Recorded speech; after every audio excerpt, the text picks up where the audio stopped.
Alors, je suis désolée, mais je vais commencer par 2 mauvaises nouvelles.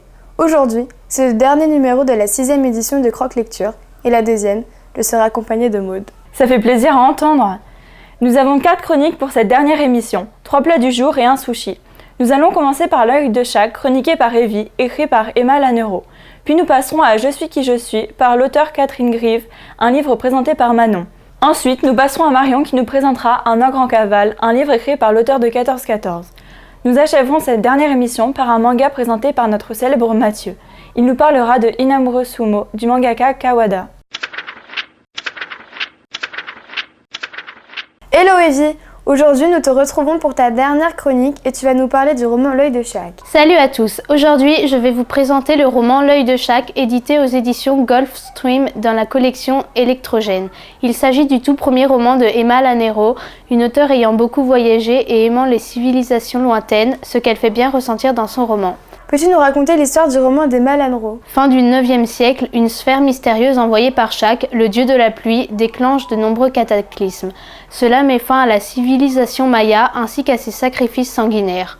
En juin 1965, alors que la nuit tombe, 2 archéologues accompagnés de 3 Indiens de différentes cultures décident d'arrêter de naviguer et de monter un campement pour dormir. En désaccord, ils se battent et tombent sur une étrange plaque seulement gravée du signe de Chac.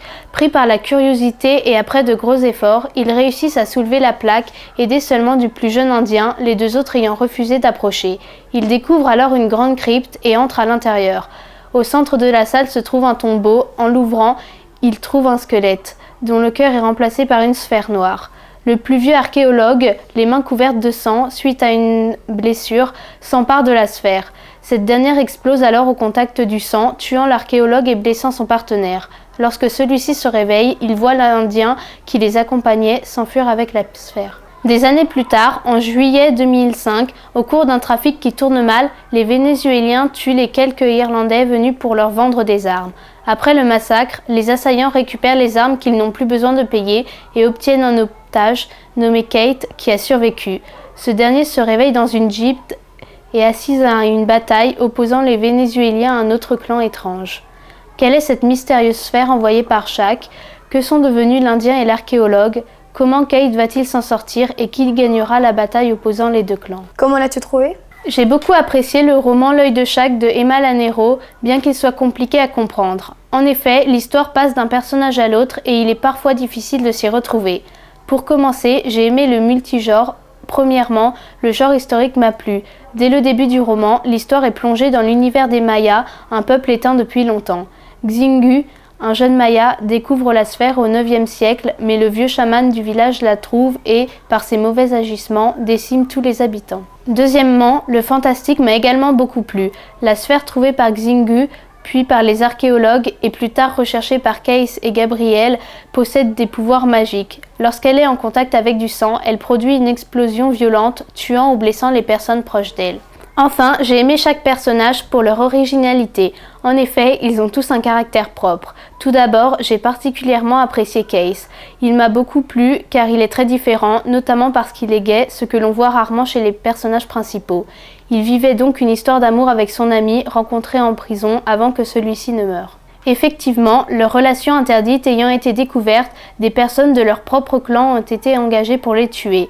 J'ai également aimé le fait que Kate attire les ennuis. Après avoir été pris en otage, il assiste à une bataille et se fait une nouvelle fois attaquer, cette fois-ci par les indigènes ayant décimé ses assaillants. J'ai également beaucoup apprécié le personnage de Kaya, une jeune fille mystérieuse au fort caractère, malgré son grand cœur. En effet, la première fois qu'on la rencontre dans l'histoire, bien qu'elle ait l'air sauvage, elle persuade les siens de laisser la vie sauve à Case, le sauvant ainsi d'une mort certaine. Pour conclure, j'ai particulièrement aimé le roman L'œil de Chac, qui nous fait voyager dans un univers de spiritisme et de mythologie. Cette lecture intéressante m'a fait penser aux aventures d'Indiana Jones. Ensuite, j'accompagne Manon pour son roman Je suis qui je suis. Peux-tu nous en faire la fiche de présentation? Bonjour chers croque lecteurs. Aujourd'hui, je vais vous présenter Je suis qui je suis, écrit par Catherine Grive et édité aux éditions du Rouergue dans la collection Dos à Dos. La même que Ma mère le crabe et moi, un livre précédemment chroniqué par Maïva ou Ma fugue chez moi. Quelle est l'histoire de ce livre? Raph est un adolescent dont le sexe est inconnu qui part chercher des fleurs pour l'anniversaire de sa mère. L'ado va ensuite jouer à la console chez son ami Bastien. Vers 5 heures, sa mère rentre, du coup Raph retourne à la maison également. En entrant dans l'immeuble, Raph glisse sa main dans les boîtes aux lettres pour voir si ses voisins n'ont pas reçu de lettres à lire. C'est devenu son passe-temps préféré. Raph a un chagrin et l'ado ne sait pas d'où il provient. Le lendemain, l'ado part en cours pour le dernier jour avant les vacances. Alors que ce sont les vacances, sa mère lui rappelle qu'elle lui a fait une promesse, celle de ranger sa chambre et de faire le tri dans toutes ses affaires. Raph a fait de nombreuses pauses pour aller goûter ou encore pour regarder des documentaires animaliers sur sa chaîne préférée. Malgré les grandes vacances, Raph ne part pas cette année car sa mère est enceinte. Elle s'ennuie donc. En face de chez elle, se construit un nouvel immeuble au nom de Léonard de Vinci, dont elle trouve le nom très joli. En guettant l'arrivée du facteur et en prenant le contenu de chaque boîte aux lettres et au fur et à mesure de ses lectures, elle va apprendre à connaître ses voisins dont elle imagine la vie. En effet, elle apprend que Mademoiselle Perruche a eu une relation avec Ronaldo lorsqu'elle était au Brésil. Raph retourne chez Sarah, la cousine de Bastien, et devient de plus en plus proche avec elle. Toutes les deux deviennent alors amies. Raph va-t-elle trouver enfin d'où provient son gros chagrin ? Que découvrira-t-elle sur ses voisins ? Comment se finiront ses vacances ? Quel est ton avis sur ce roman ? J'ai beaucoup aimé le livre Je suis qui je suis de Catherine Grive pour son thème et ses personnages, tous les deux touchants.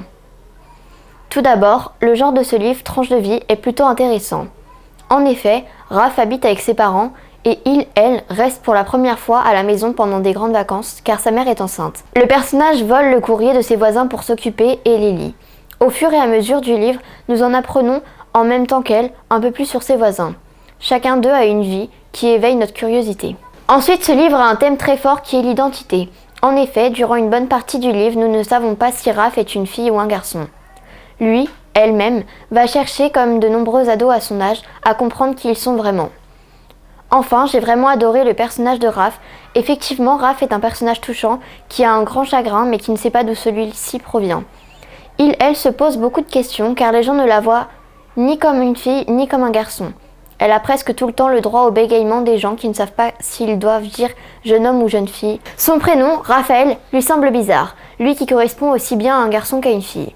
Ensuite, je l'ai trouvé drôle aussi. En effet, elle donne toujours des surnoms à Sarah, la cousine de son ami Bastien, comme Sarah Pelle, Sarah Masse ou encore Sarah Joute. Ensuite, ce personnage m'a semblé curieux. En effet, Raph prend le courrier de ses voisins sans leur rendre et lit les lettres qui leur sont destinées. Par exemple, elle découvre que Mademoiselle Perruche a eu une aventure avec Ronaldo lorsqu'elles étaient au Brésil. Pour conclure, j'ai vraiment aimé le livre Je suis qui je suis de Catherine Grive. Le personnage de Raph apporte beaucoup à l'histoire, lui qui cherche d'où vient son chagrin et le fait que nous sachions pas si c'est une fille ou un garçon. Pour finir, notre dernière série de plats du jour, je suis en compagnie de Marion. Bonjour chers lecteurs, aujourd'hui je vais vous parler du livre Un ogre en cavale de Paul Béorn. Il est apparu aux éditions Castelmore. Que peux-tu nous dire du roman de Paul Béorn ? Jeanne s'est retrouvée à l'hôpital. Aucun médecin ne sait ce qu'elle a, à part peut-être une faiblesse cardiaque ou qu'elle a fait un accident vasculaire cérébral. C'est alors qu'un ogre entre dans sa chambre. Il s'approche dangereusement de Jeanne et lui mange son cœur. Les infirmiers et docteurs présents dans la chambre sont terrorisés, mais la jeune fille reste vivante. Au même moment, Jeanne entend une voix et sent une main ainsi qu'une petite patte velue qui lui tendent les bras. Un mousquetaire, magicien et un chat noir entrent alors dans la chambre par une porte invisible qui mène à un autre monde. Ils viennent tous les deux du monde d'Asmarie, tout comme l'ogre qu'ils tentent de capturer et de ramener dans leur pays. C'est alors que Jeanne fait un malaise, elle est en train de mourir. Le mousquetaire lui verse une poudre, de la poudre de dragon qui lui donne l'impression d'avoir un vrai cœur. Mais plus de temps à perdre, l'ordre ne va pas les attendre. Ils sortent de la chambre, tout est en désordre. Jeanne doit donner un prénom au chat et au mousquetaire. Les deux petits hommes du monde d'Asmarie commencent leur quête, mais Jeanne veut absolument venir avec eux. Le mousquetaire trouve alors une excuse pour l'éloigner. Il a laissé un flacon de poudre tomber dans le couloir et demande à Jeanne de le chercher pour aller plus vite. Elle se fait prendre au piège et va chercher le petit flacon. Une fois trouvé et ramassé, la fille revient sur ses pas, mais ne trouve personne. Le chat et le mousquetaire en ont profité pour partir. Jeanne, ne pouvant risquer de mourir une fois pour toutes, emprunte les escaliers. Essoufflée, elle s'assoit sur une marche.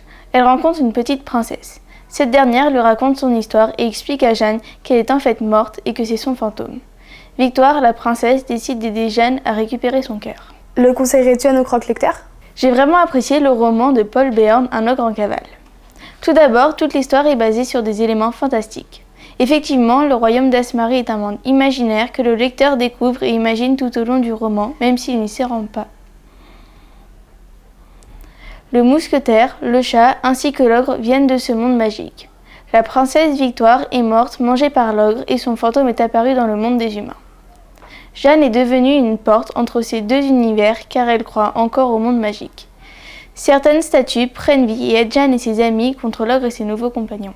Ensuite, chaque personne possède un don. Premièrement, Jeanne peut apercevoir les fantômes, ce qui l'aide lorsque le mousquetaire se fait blesser. Tempête peut se transformer en n'importe quel animal. Le mousquetaire arrive à créer toutes sortes de poudres servant à relancer, par exemple le cœur de Jeanne, le temps qu'il le récupère. L'ogre, quant à lui, peut transformer des statues en êtres vivants et se servir d'eux pour tuer tous les hommes. L'ogre a aussi un pouvoir, c'est que ses pieds déposent de la nourriture après chaque pas. Enfin, malgré le fantastique, il y a une petite histoire d'amour qui arrive à prendre vie. Effectivement, Jeanne tombe amoureuse de Tempête lorsqu'elle le découvre pour la première fois en humain. Cet amour reste secret jusqu'à la fin du livre. Le lecteur peut se rendre compte que le chat a un petit faible envers la jeune fille. Quand le mousquetaire et lui-même se font prendre au piège et doivent tuer Jeanne, Tempête décide de lui laisser la vie sauve. Il évite que Jeanne s'approche de l'ogre pour éviter de mourir, mais Jeanne ne l'écoute pas et lui désobéit. Pour conclure, j'ai vraiment apprécié le roman Un ogre en cavale pour ses multiples personnages, son genre fantastique et son histoire d'amour. C'est un véritable titre très réussi. Nous terminons cette dernière émission de 2016 par une chronique de Mathieu sur un sushi. Que peux-tu nous dire sur ce manga ? Salut les croque-lecteurs, je vous retrouve aujourd'hui pour ma dernière chronique sur Inomaru Sumo de Kawada, édité chez Glénat. Celui-ci publie sa première série en France, dont le deuxième tome sortira en juillet, alors qu'au Japon, la série en est au 9e tome. Raconte-nous l'histoire. Un petit lycéen se retrouve serré au milieu d'un wagon. Il s'appelle Inomaru Ushio. Il voit qu'un homme est en train de harceler une jeune fille. Il le maîtrise et lui demande de descendre à la prochaine gare. En fait, Inomaru porte un mawashi, l'accoutrement des sumo, et c'est lui qui se fait arrêter par la police à la place de l'homme qui l'a stoppé. On se retrouve ensuite dans un lycée où chacun vante les mérites de son club, pour que les nouveaux lycéens s'y inscrivent. Un lycéen surnommé Ozeki se fait insulter car il est trop gros et bouche le passage. Ce jeune homme est en fait le président du club de sumo, mais aussi l'unique membre du club. Sauf que Inomaru sort de n'importe où et le bouscule Ozeki, et le fait tomber par terre. Inomaru reconnaît que c'est un sumotori car il porte un mawashi. Inomaru pense que Ozeki est un expert en sumo, car son surnom est en fait le deuxième rang le plus élevé dans la hiérarchie des sumo. Inomaru veut en fait devenir Yokozuna, le rang le plus élevé dans le classement sumo, et atteindre le sommet des sumo lycéens. Shinya, alias Ozeki, s'étonne que Inomaru veuille s'inscrire au club de sumo, vu qu'il est petit et n'a pas la carrière d'un sumo, même s'il a vraiment eu l'impression de heurter un rocher quand il lui est rentré dedans. Inomaru a entendu dire que le lycée avait un super dojo, mais il y a un problème, il est inaccessible aux membres du club de sumo. En effet, il est occupé par une bande de voyous qui a pour chef Yuma Gojo. Celui-ci organise des combats, mais Inomaru ne compte pas se laisser faire, et veut absolument pouvoir faire du sumo dans ce dojo. Qu'en as-tu pensé par rapport aux autres mangas que tu nous as présentés ? J'ai particulièrement apprécié le shonen Inomaru Sumo de Kawada, édité chez Glénat. Tout d'abord, son thème m'a intéressé. Le héros avec les cheveux en pétard, qui est petit mais extrêmement musclé, est le personnage type des shonen. Mais le fait de raconter l'histoire d'un jeune sumo n'est pas fréquent dans l'univers du shonen. Inomaru Sumo est un des rares mangas édités en France traitant de ce sport. On ne suit pas seulement le personnage principal au cours de sa progression dans le monde du sumo. On découvre aussi son passé, dont il ne parle jamais, mais qui se dévoile tout au cours de l'histoire. Le personnage principal ne se détache pas des personnages de shonen classiques. Il me fait penser à Son Goku, de la série Dragon Ball. Ensuite, les personnages. Un de mes personnages préférés est Yuma, le méchant de l'histoire, qui n'arrête pas d'embêter Shinya et d'enchaîner les combats clandestins et de les gagner. Il va se prendre une raclée monumentale contre Inomaru. Après cela, il va en fait devenir un des compagnons de Inomaru et faire du sumo avec lui, alors que c'est un sport qu'il déteste et qu'il trouve ridicule. Shinya est aussi un personnage que j'apprécie. Celui-ci a toujours été seul pour son club de sumo. Il a continué à s'entraîner malgré tout, et même s'il n'est pas très fort, il arrive quand même à gagner 3 matchs lors d'un tournoi. Enfin, les dessins. Ils sont très bien faits, en particulier les scènes de combat où les lignes de vitesse symbolisent très bien la puissance du coup infligé. Mais c'est surtout l'expression du visage des combattants qui représente très bien le sentiment évoqué. Pour conclure, j'ai apprécié le shonen manga Inomaru Sumo de Kawada, édité chez Glénat. J'ai découvert un sujet original, des dessins réussis et des personnages attachants, tous les ingrédients qui constituent un bon shonen manga. Après ces 3 années de service, je signe ma dernière chronique aujourd'hui. Donc je vous dis au revoir et merci pour votre soutien de l'émission. C'est avec ce dernier numéro que nous finissons la 6e édition de Croque Lecture, et bien évidemment, Nous remercions nos chroniqueurs et les personnes s'occupant de l'équipe technique. Vous ne nous reverrez pas malheureusement l'année prochaine. Plein d'entre nous partent. Zoé et moi, mais aussi la fabuleuse Margot, la catastrophique Myriam et le merveilleux chroniqueur de manga qui n'est d'autre que Mathieu. Mais aussi Lucas manquera à l'appel. Je vous remercie de votre fidélité. Bye.